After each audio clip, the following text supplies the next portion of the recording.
आज की क्लास में हम लोग पढ़ेंगे electric field at general due to a rod having linear charge density lambda. जो हम लोगों ने टॉपिक लिख रखा है, आज की जो टॉपिक है वो क्या है, इलेक्ट्रिक फील्ड हमें कैलकुलेट करना है। किस कंडीशन पे इलेक्ट्रिक फील्ड निकालना है, किसके कारण, रॉड के कारण, किस पोजीशन पे, एक जनरल पॉइंट पे। तो अगर हम बात करें तो ये कह सकते हैं कि एक रॉड हमने लिया है, जिस रॉड का लेंथ हमने L कंसीडर कर रखा है और उस पे चार्ज का डिस्ट्रीब्यूशन यूनिफॉर्म चार्ज डिस्ट्रीब्यूशन है over its length. So the linear charge density of a rod will be considered to be lambda and the value of lambda is Q upon L। तो हमने ये एक rod लिया जिस rod की length L consider कर रखी है।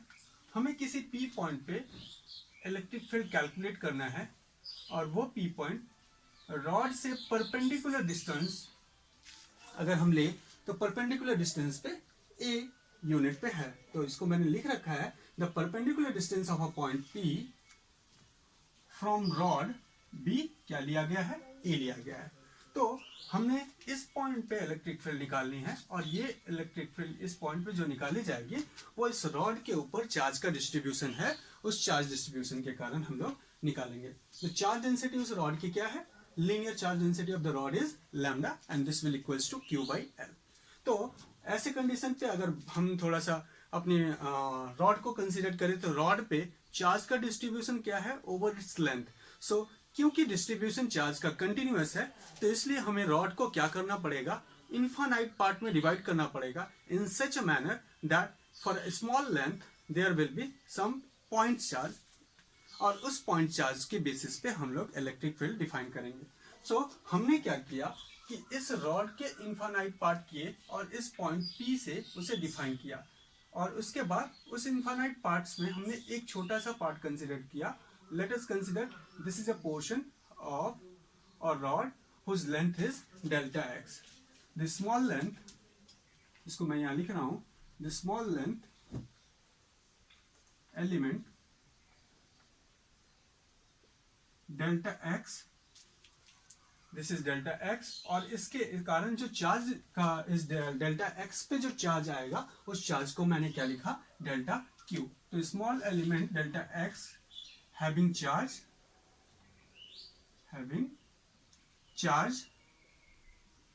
D Q. तो अगर हम बात कर ले तो इस dx एलिमेंट के ऊपर जो चार्ज का डिस्ट्रीब्यूशन है वो कितना है, dq है। अब यहां पे हमने dq अमाउंट ऑफ चार्ज ले लिया तो हम इस dq चार्ज के कारण इस तरीके से हम रॉड को इनफाइनाइट पार्ट में डिवाइड किया और उस इनफाइनाइट पार्ट में से एक पोर्शन हमने कंसीडर कर रखा है और उस पोर्शन का लेट P पॉइंट से जो सेपरेशन लिया है वो सेपरेशन है, let this separation is R। ये R सेपरेशन हमने इसको कंसीडर कर रखा है। The separation between the point and dx element is R and the separation between this perpendicular point, ये पॉइंट और इस स्मॉल एलिमेंट के बीच का जो सेपरेशन लिया है हमने वो x ले रखा है।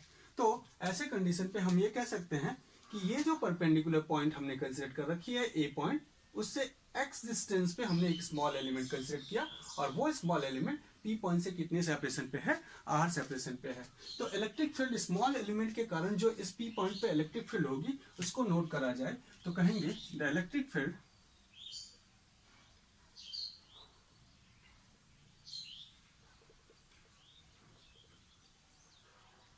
ड्यू टू dq के कारण जो इलेक्ट्रिक फील्ड होगी उसको मैंने लिखा है let the small electric field and the value of this small electric field is dE and this dE is equals to k। इस स्मॉल एलिमेंट के ऊपर जो चार्ज है वो कितना है, dq, और उनके बीच का जो सेपरेशन है पॉइंट P से इसके बीच का जो सेपरेशन है वो R है। तो इसको मैं क्या लिख लेता हूं, the electric field at this point P will be dE which is equals to kq by r square।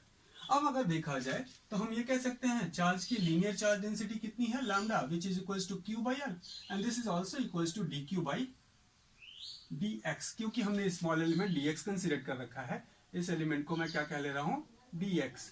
इसी तरह से dx का समेशन कर लेंगे और हमें सारे dx के कारण जो इलेक्ट्रिक फील्ड होगी उसको एल्जेब्रिक समेशन करना है, ठीक है। तो ऐसे कंडीशन पे हम यहाँ कह सकते हैं the charge since lambda is equals to d q upon d x, so d q is equals to lambda dx. So we can substitute dq, we can replace dq by what? Lambda dx. So the equation will be de, which is equals to k lambda dx upon r of square. जो separation हमने consider कर रखा है वो separation क्या है? r square. ठीक है, ये हो गया. अब अगर हम इस p पॉइंट पे इलेक्ट्रिक फील्ड को कंसिडर करें तो लेट द चार्ज, इस बॉडी के ऊपर जो चार्ज हमने ले रखा है वो चार्ज पॉजिटिव अगर कंसिडर करें हम, तो इलेक्ट्रिक फील्ड की डायरेक्शन पी पॉइंट पे किधर होगी? तो हम कहेंगे इस डीएल एलिमेंट के कारण जो इलेक्ट्रिक फील्ड की डायरेक्शन होगी वो कुछ इधर होगी. This is the direction of electric field at point P due to this element D x. So इस पी पॉइंट पे जो इलेक्ट्रिक फील्ड है उसको अगर हम देखें तो इसके दो कंपोनेंट हो जाएंगे. अगर इसको रिजॉल्व करा जाए तो हम कह सकते हैं कि there will be the two component of this d e. क्योंकि ये एंगल अगर हम थीटा कंसीडर करें, ये एंगल अगर थीटा कंसीडर करें तो हम कहेंगे इसका एक कंपोनेंट, अगर इसको हम वाई एक्स एक्सिस कंसीडर कर लें और इसको वाई एक्सिस, तो इसका एक कंपोनेंट जो होगा डीई का एक कंपोनेंट वाई एक्सिस पे होगा और एक कंपोनेंट एक्स एक्सिस पे होगा. तो इसको मैं नोट करता हूं. The DE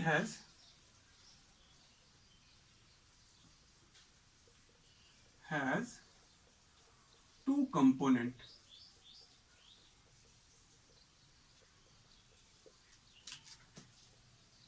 DE cos theta along किस तरफ होगा? थीटा ये रहा तो यहां थीटा होगा, तो y एक्सिस पे क्या कौन सा कंपोनेंट होगा? DE cos theta along y axis and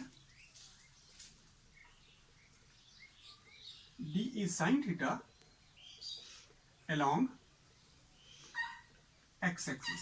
x axis की तरफ क्या हो जाएगा? DE sin theta हो जाएगा. तो हम ये कह सकते हैं कि इस DE के दो कंपोनेंट, एक कंपोनेंट इधर और दूसरा कंपोनेंट x एक्सिस पे. ठीक है, जो x एक्सिस पे कंपोनेंट है उसकी वैल्यू क्या है? DE sin theta. जो y कंपोनेंट पे वैल्यू है, y एक्सिस पे जो कंपोनेंट है उसकी वैल्यू क्या होगी?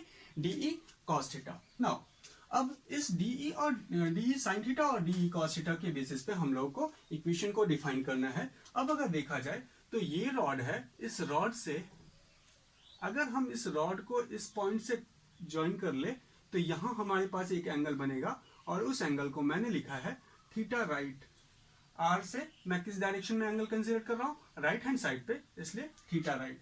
सो अगर ये dx एलिमेंट का अगर दूसरा dx एलिमेंट ले, तीसरा ले, इसी तरह से यहाँ का अगर dx एलिमेंट लेंगे तो वो जो एंगल सबटेंड किया है वो क्या हो जाएगा?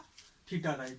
सिमिलरली अगर इस पॉइंट से अगर ज्वाइन करें तो यहाँ से जब ज्वाइन करेंगे तो ये जो हमारे पास एंगल बनेगा, ये आर जो सेपरेशन है वो जो दूसरे एंड पे रॉड के एंगल बनाएगा, उस एंगल को मैंने कंसीडर कर लिया है थीटा एल.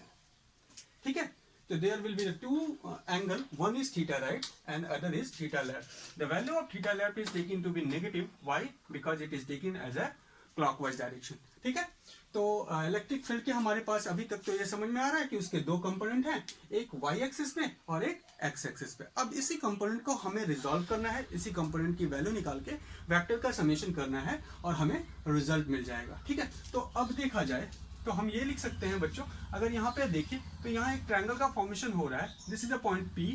ये एक पॉइंट मैंने कंसिडर कर रखा है. Let the name of this point will be, मैं इसको कुछ असाइन कर देता हूँ. इसका नाम मैं कह ले रहा हूँ T है और ये हमने dx एक एलिमेंट कंसिडर कर रखा है और उस dx एलिमेंट से तो यहाँ जो ट्रायंगल का फॉर्मेशन होगा उस पर अगर देखा जाए तो दिस इज अ ट्रायंगल. यहाँ पे जो ट्रायंगल का फॉर्मेशन हो रहा है वो ट्रायंगल कुछ ऐसा है, सच that this is x, this is r and this is a. ये वाले ट्रायंगल. अब इस ट्रायंगल में अगर हम टेंजेंट थीटा की वैल्यू निकाले तो हम ये कह सकते हैं कि दिस इज परपेंडिकुलर. यहाँ पे थीटा है तो tangent theta is equals to perpendicular by base होता है.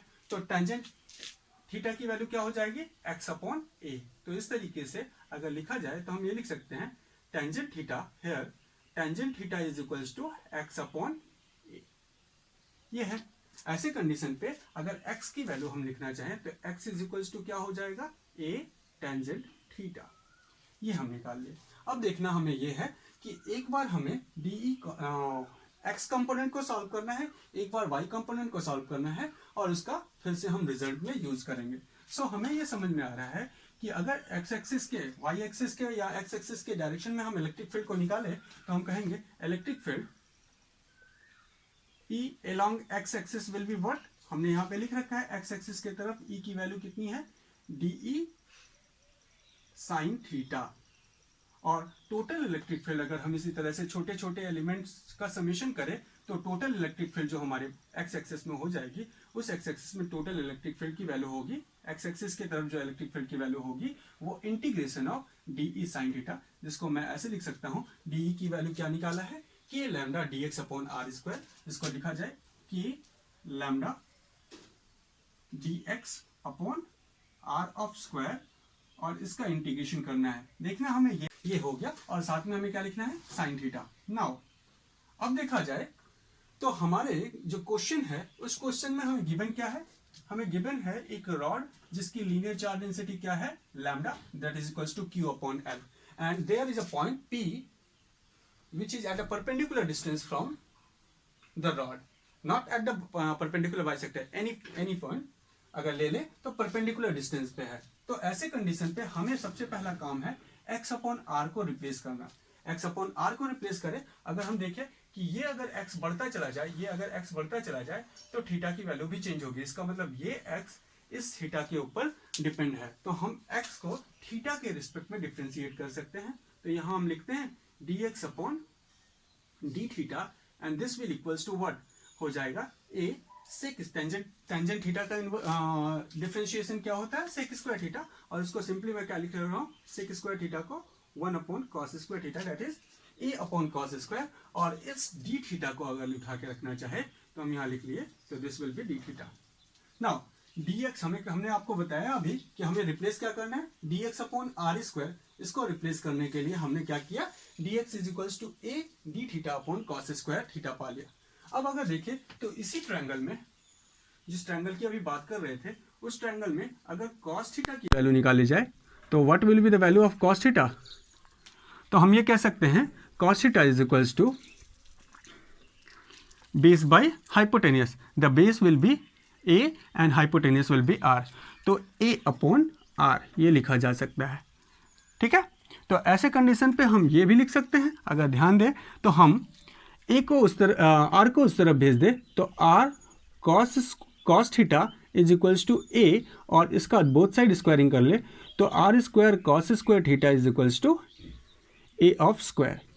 ये एक बहुत ही इंपॉर्टेंट रिजल्ट हमें यहाँ पे मिल रहा है, जिसका यूज हमें करना है। नाउ अब अगर हम थोड़ा सा ऊपर इक्वेशन में देखें तो यहाँ क्या चाहिए, हमें dx अपॉन आर स्क्वायर को रिप्लेस करना है। dx अपॉन आर स्क्वायर को रिप्लेस करने के लिए dx की वैल्यू मिल चुकी है, आर स्क्वायर की वैल्यू चाहिए। तो ऐसा हम कर ले कि अगर इसी इक्वेशन में बोथ साइड आर स्क्वायर से मल्टीप्लाई, और बोथ साइड इक्वेशन में आर स्क्वायर से डिवाइड अगर कर ले तो हमें वैल्यू जो मिलेगी वो क्या मिलेगी, dx upon are square, and this will equals to a D theta upon are square cos square theta. अब R square cos square theta को किससे रिप्लेस करा जा सकता है, ए स्क्वायर से। सो इस इक्वेशन में हम क्या पता कर सकते हैं, the value will be dx upon are square, and this r square cos square theta is equals to a square, and a upon a square cancellation होने के बाद मिलेगा क्या, d theta upon a. So हमें जो replace करना है dx upon are square को, उससे किससे करना है, डी थीटा अपॉन ए से। तो यहाँ पे हम रिप्लेस कर लें इस वैल्यू को, इक्वेशन नंबर दिस इज हम कह लें कि इसको हम एक इक्वेशन का नाम दे दें, या हम सिंपली कह सकते हैं replace dx by r square will d theta. So by replacing, हम यहाँ पे ऐसे लिखते हैं, by replacing dx upon are square, हमें जो E along x एक्सेस मिला है उसकी वैल्यू क्या हो जाएगी, k lambda dx upon are square को किससे रिप्लेस करना है, डी थीटा अपॉन ए से, और साइन थीटा तो है ही, sine theta and D theta upon A, ये हमें एक वैल्यू मिली है। अब देखा जाए तो के कांस्टेंट है, लैम्डा कांस्टेंट है, ए कांस्टेंट है, हमें इंटीग्रेशन किसका करना पड़ेगा। एक और चीज़ हमें समझना है कि इंटीग्रेशन हम किसके रिस्पेक्ट में कर रहे हैं, थीटा के रिस्पेक्ट में कर रहे हैं, तो थीटा की लिमिट हमें लेनी पड़ेगी from the left to right. So it's limit will be minus d theta left to plus d theta, sorry minus theta left to plus theta right.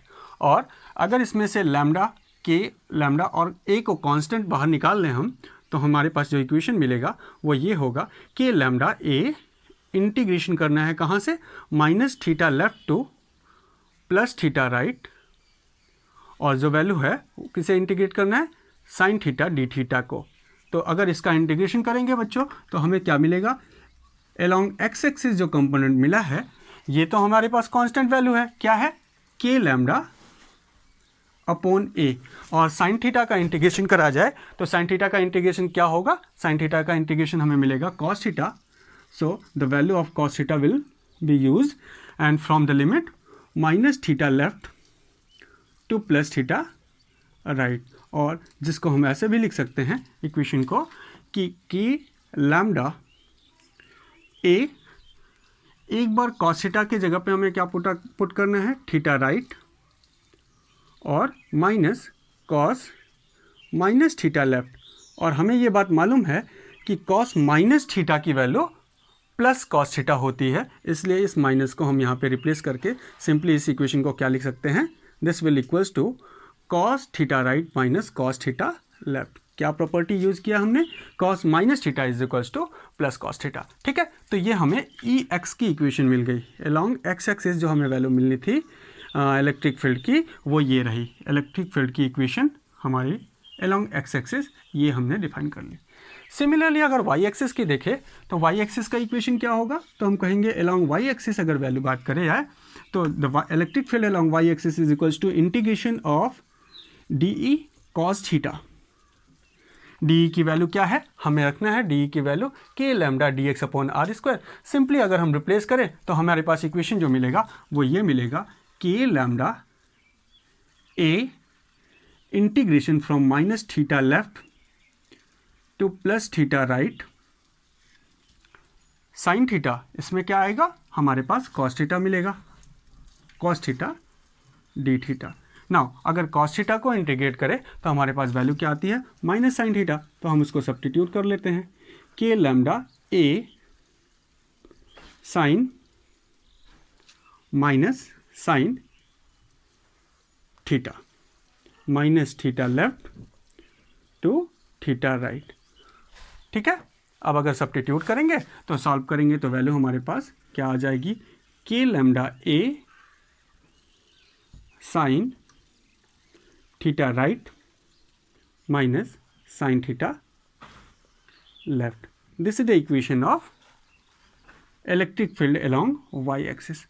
तो हमने एक्स एक्सिस के अलोंग इलेक्ट्रिक फील्ड की value निकाल ली, क्या निकला है, ये इक्वेशन हमने जो डिफाइन करी है वो एक्स एक्सिस की इलेक्ट्रिक फील्ड की एक्स एक्सिस के डायरेक्शन में, और ये जो इक्वेशन डिफाइन करी है वो इलेक्ट्रिक फील्ड की वाई एक्सिस के डायरेक्शन पे। और अगर हमें नेट इलेक्ट्रिक फील्ड निकालना है तो नेट इलेक्ट्रिक फील्ड की जो इक्वेशन होगी, net field is equals to root of electric field along x axis plus electric field along y axis का स्क्वायर रूट के अंदर। ठीक है, ये इक्वेशन हम यूज़ करेंगे और जो भी हमने वैल्यू निकाली है और उस वैल्यू के बेसिस पे हम नेट इलेक्ट्रिक फील्ड निकाल लेंगे। अगर हमें इलेक्ट्रिक फील्ड की डायरेक्शन को निकालना है तो हमें जो इक्वेशन फॉर्मूले को यूज़ करना है वो क्या है, टेंजेंट इनवर्स इलेक्ट्रिक फील्ड का y component upon electric field का एक्स कंपोनेंट। ठीक है, तो this is the result that we derive from the equation and the electric field in general cases will be what along x axis is k lambda a. ये याद रखना है हमें कि एक्स एक्सिस के तरफ जो कंपोनेंट हमें मिला है वो क्या है, k lambda a cos theta right minus theta left, और वाई एक्सिस के ऊपर जो कंपोनेंट मिला है k lambda a sine theta right minus theta left. Y axis के कंपोनेंट में साइन है और एक्स एक्सिस के कंपोनेंट में कॉस है, theta right minus theta left होना है, साथ में के लैम्डा ए दोनों में हमारे पास कांस्टेंट मिला। तो इस तरह से किसी भी जनरल पॉइंट पे हम इलेक्ट्रिक फील्ड को कैलकुलेट कर सकते हैं by using equation that will be written on the board. This will be used for calculating electric field along x-axis. This equation is used for calculating electric field along y-axis, and this will be the equation where we need to put the value of E along x-axis and E along y-axis so that we can get the net electric field, and the direction of net electric field will be obtained by equation tangent inverse EY upon AX. तो जो result हमें मिला है वो result ये है कि अगर हम इलेक्ट्रिक फील्ड किसी जनरल पॉइंट पे निकाले किसी रॉड के कारण जिस पे लीनियर चार्ज डिस्ट्रीब्यूशन लैम्डा है, तो जो इलेक्ट्रिक फील्ड एक्स एक्सिस के तरफ आएगी उसकी वैल्यू होगी ई x is equals to k lambda A. What is a? Separation, perpendicular separation of a point from rod, and the angle x axis के तरफ हमें कॉस एंगल लेना है, कॉस थीटा राइट लेना है माइनस कॉस थीटा लेफ्ट. ठीक है. अगर y एक्सिस के तरफ हमें कैलकुलेट करना है, y एक्सिस के अलॉन्ग इलेक्ट्रिक फील्ड कैलकुलेट करना है, तो उसके लिए जो इक्वेशन होगी वो क्या होगी कि lambda A. What is lambda? Lambda is charge per unit length. कि लैम्डा ए साइन थीटा और right minus sine theta left. इस इक्वेशन का यूज करके हम x एक्सिस और y एक्सिस में जो उस गिवन पॉइंट पे इलेक्ट्रिक फील्ड को कैलकुलेट कर सकते हैं. और इसके बाद नेट इलेक्ट्रिक फील्ड अगर हमें निकालनी है तो नेट इलेक्ट्रिक फील्ड निकालने के लिए जो इक्वेशन हम यूज़ करेंगे वो क्या करेंगे? Root of e x square plus e y square. What is e x? This value. And what is e y? This value. And the angle of direction of electric field will be obtained by equation tangent inverse EY of EX.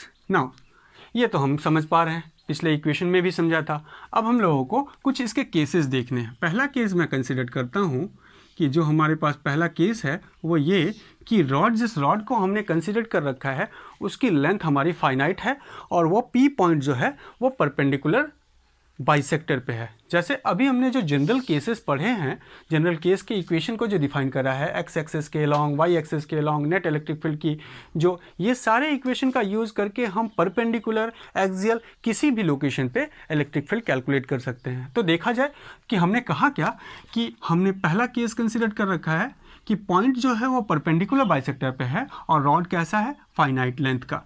तो point P point is at perpendicular bisector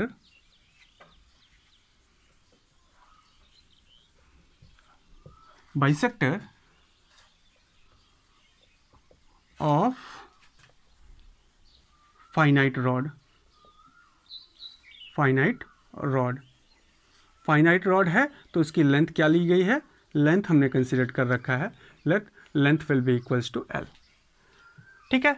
तो अगर देखा जाए तो इसके diagram को थोड़ा सा हम चेंज करेंगे. जो इसके पहले जनरल इक्वेशन का डायग्राम डिराइव बनाया था उस डायग्राम को थोड़ा चेंज करा जाए तो हम ये कह सकते हैं कि ये हमारे पास रॉड है, जिस रॉड का लेंथ क्या है? L, और इसकी लीनियर चार्ज डिस्ट्रीब्यूशन क्या है?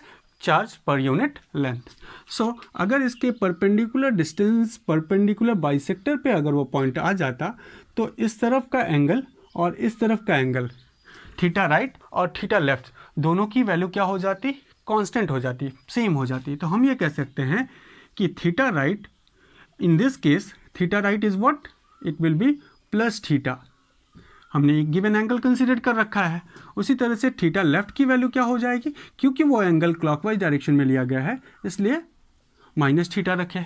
तो अगर हम ऊपर के इक्वेशन में अगर इस वैल्यू को सब्स्टिट्यूट करें तो यहाँ पे E x electric field along x axis जो मिलेगा वो क्या मिलेगा? K lambda a cos theta, theta right की जगह पे क्या पुट करना है? कॉस थीटा प्लस थीटा, और लेफ्ट की जगह पे क्या पुट करना है? Cos minus theta. Cos minus theta की वैल्यू क्या होगी? प्लस कॉस थीटा, जिसके कारण cos theta minus cos theta cancel होकर electric field along x axis क्या मिल जाएगा? हमें 0 मिल जाएगा. उसी तरीके से अगर हम y एक्सिस के डायरेक्शन में इलेक्ट्रिक फील्ड निकालना चाहें तो y एक्सिस के डायरेक्शन के लिए इक्वेशन यहाँ से यूज़ करेंगे जिसमें मैं कह सकता हूँ कि लैम्डा ए कांस्टेंट आ जाएगा और थीटा राइट के जगह पे हमें क्या पुट करना है? Plus theta. तो ये हो गया साइन थीटा.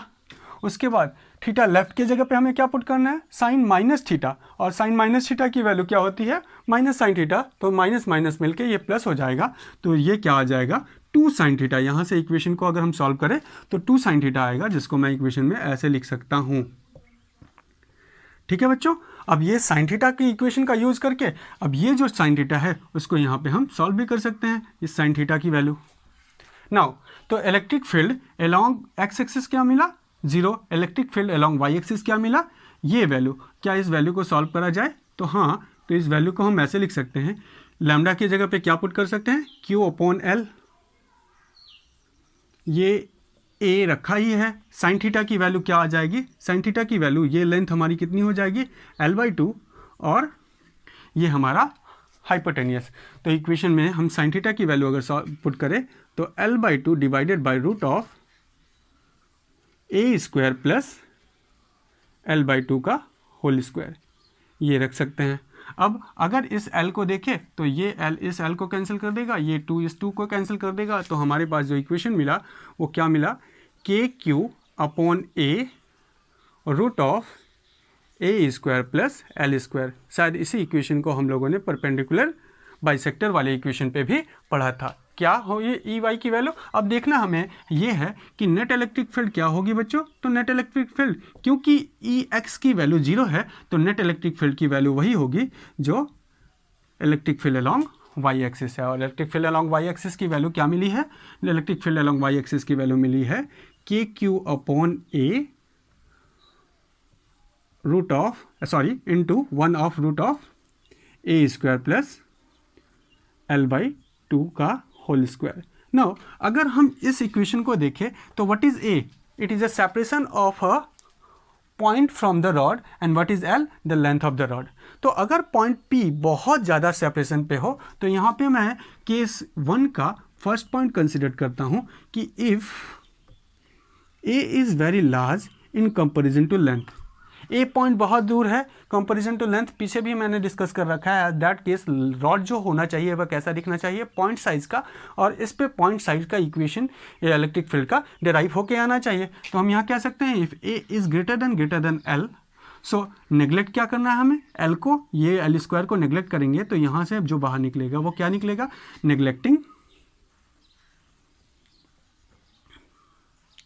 L² को नेग्लेक्ट कर ले तो हमारे पास जो इक्वेशन मिलेगा वो मिल जाएगा electric field, net electric field की value KQ/A² and this is the equation of point charge. Point charge means rod we have is a point charge. ठीक है, लेकिन अगर इसी केस को हम थोड़ा सा रिवर्स करें कि हमने ये कहा कि if L is very larger than A, now we need to neglect what, A², so neglecting A², हमें जो इक्वेशन मिलेगी नेग्लेक्टिंग A² को नेग्लेक्ट करें तो हमारे पास जो इक्वेशन मिली वो क्या मिली, E net is equals to what is this, KQ को नेग्लेक्ट कर लिया, एक A हमारे पास है ही और ये L² से L/2 बाहर निकलेगा तो 2K Q/L को मैं यहाँ पे Q/L है और ये रहा A, और Q/L को किससे रिप्लेस कर लूँ, 2K lambda upon separation, and this the equation of cylindrical symmetry, जो हम गॉस लॉ की इक्वेशन एप्लीकेशन से भी कैलकुलेट कर सकते हैं। सिलेंड्रिकल सिमेट्री का इक्वेशन मिला है। ठीक है, तो ये हम लोगों ने केस नंबर 1 देख लिया जिसमें पॉइंट P जो हम लोगों ने कंसीडर कर रखा है वो कहाँ कंसीडर कर रखा है, परपेंडिकुलर बाइसेक्टर पे, किसके, रॉड के। अब हमें अगर हमने इसी रॉड की लेंथ जो फाइनाइट कंसीडर कर रखी है, इस फाइनाइट लेंथ के जगह पे हम इनफाइनाइट लेंथ कंसीडर करते तो इक्वेशन क्या होगा, जिसको हम केस नंबर 2 में पढ़ेंगे। तो देखा जाए case number 2, point is at the perpendicular bisector end of what, infinite rod. Rod की लेंथ क्या ले ली है, इनफाइनाइट ले ली है। ऐसे कंडीशन पे जो थीटा राइट होगा, जो थीटा लेफ्ट होगा, दोनों की वैल्यू क्या हो जाएगी, 90 डिग्री के बराबर। तो हम यहाँ पे 90 डिग्री के बराबर रख ले। सो ऐसे कंडीशन पे जो हमारे पास EX की वैल्यू होगी वो क्या कैलकुलेट करेंगे, EY की वैल्यू क्या होगी उसको कैलकुलेट करते हैं। तो देखा जाए cos 90 तो EX की वैल्यू हमारी क्या आ जाएगी, EX will be 0, and if we calculate the value of EY we get sin theta. What will be the value of sin theta here? तो हम इसमें लिख सकते हैं sin theta is equals to 1, so the equation will be equals to this. Now the electric field, net electric field का equation जो हो जाएगा वो क्या हो जाएगा, the value of net electric field equals to 2k lambda upon a. This is cylindrical symmetry. Means if rod is of finite length, the equation will be cylindrical symmetry, and we can apply Gauss equation also to find this expression. ठीक है, तो ये हो गया case number 2. अब अगर हम case number 3 की बात करें तो हम इस P पॉइंट को राइट साइड रॉड के राइट एंड पे लेके आते हैं. तो हम ये कहें केस नंबर 3 जिसको हम लोग को यहाँ स्टडी करना है, वो थर्ड पॉइंट हमने ये कंसिडर कर रखा है कि मान लिया जाए कुछ ऐसा, ज्योमेट्री में हम समझे तो ये रहा केस 3, और मैं कह रहा हूँ कि point is at right end of finite rod. Rod की लेंथ क्या है, फाइनाइट है, और उस फाइनाइट लेंथ के रॉड के राइट एंड पे हमारा पॉइंट लिया गया है. तो ये हमने रॉड बनाया, जो रॉड के डायग्राम को देख रहे थे वो ये रॉड है, और हमने जो पॉइंट ले रखा है वो पॉइंट यहाँ पे ले रखा है right end of the rod, such that this separation is a and the length of the rod is considered to be finite, so the length will be, length is equals to l हमने consider कर लिया. तो अगर l length होगा rod का, अब अगर देखा जाए तो हमारे एक्सप्रेशन में राइट, अगर ये जो एक्सप्रेशन हमने डिफाइन कर रखा था, ये जो डायग्राम था, उस डायग्राम में ये अगर देखा जाए तो हमने जो डायग्राम ड्रॉ कर रखा है वो डायग्राम कुछ ऐसा था, और इसको हमने थीटा राइट कंसिडर किया और इसको थीटा लेफ्ट कंसिडर किया था. अब अगर ये पॉइंट शिफ्ट होके इधर आएगा तो थीटा राइट की वैल्यू क्या हो जाएगी, थीटा राइट की वैल्यू 0 हो जाएगी, और थीटा लेफ्ट की हमारे पास इक्वेशन सिर्फ मिलेगी. ठीक है, तो ये हम कंसिडर कर सकते हैं थीटा लेफ्ट की इक्वेशन. अब अगर यहाँ पे देखें तो थीटा राइट की वैल्यू क्या हो गई, so theta right is equals to 0 degree and theta left is equals to theta. हम कंसिडर कर ले तो हमारे पास जो इक्वेशन मिलेगा, लेफ्ट जो मिला वो क्या मिला, ऐसे कंडीशन पे अगर ये पॉइंट इधर शिफ्ट होता चला जाए तो ये हमारे पास लेफ्ट की वैल्यू जो हो जाएगी वो थीटा, क्योंकि ये क्लॉकवाइज है इसलिए मैं इसको क्या कंसीडर कर लेता हूँ माइनस थीटा, और इसको अगर इक्वेशन में सब्स्टिट्यूट करा जाए तो ई एक्स की वैल्यू क्या आएगी बच्चों, तो ई एक्स की वैल्यू देखें तो यहाँ से थीटा राइट की जगह पे पुट करें तो के लैम्डा ए 1 माइनस कॉस थीटा, ये इक्वेशन होगी.